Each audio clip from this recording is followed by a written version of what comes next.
Перед началом спартакиады участников поприветствовал глава города Халид Сулейманов и председатель городского суда Вячеслав Чернов. Они пожелали служителям Фемиды таких же успехов в спорте, как и на своем поприще. В программу спартакиады, участие в которой приняли 6 команд, кроме представителей суда и правоохранительных органов Сибая, на спортивную арену вышли команды Абзелиловского, Зилаирского, Хайбулинского, Баймакского и Зианчуринского районов. Было включено 5 дисциплин – волейбол, мини-футбол, шахматы, плавание и стрельба из пневматической винтовки. Заглянув в спортзал, где команды разминались перед стартом, с трудом можно было поверить, что эти азартные, шумные, веселые и по-детски подвижные мужчины и женщины в обыденной жизни занимаются таким серьезным делом, как правосудие. Тем более, с трудом верилось, что собравшиеся на галерее болельщики, самозабвенно подбадривающие свои команды, вне спортивного праздника носят строгие судейские мантии. Настолько непринужденной была атмосфера этого праздника силы и здоровья. Еженедельно у нас проводятся тренировки по вторникам и четвергам, то есть хорошая команда.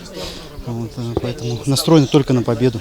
Поле шикарное, я сам выходец из Сибая, поэтому в наше время, когда я тоже начинал в этой спортшколе заниматься футболом, поэтому таких возможностей, к сожалению, не было. Но я просто сейчас смотрю и очень рад, что есть такие возможности в городе, что детский футбол развивается, а такие поля прекрасные. Эти соревнования у нас стали уже традиционными.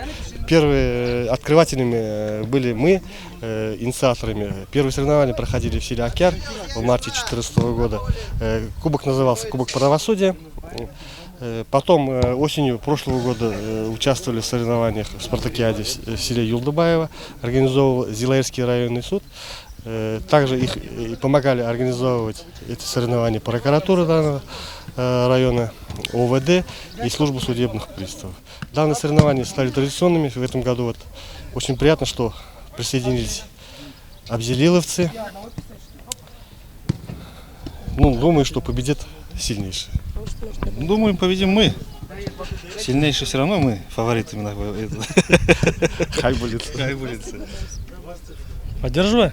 В каждой дисциплине спортсмены выкладывались на полную, стараясь вырвать победу, а строгое жюри беспристрастно оценивало сюжеты, занося их на выставленное для всеобщего обозрения табло. В итоге первое место в упорной борьбе завоевала сборная команда Сибая, состоявшая из сотрудников городского суда, мировых судей, отдела судебных приставов и полиции.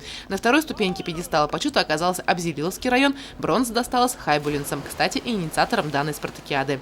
Если говорить о лидерах по отдельным видам соревнований, то по плаванию первенство завоевала команда Хайбулинского района.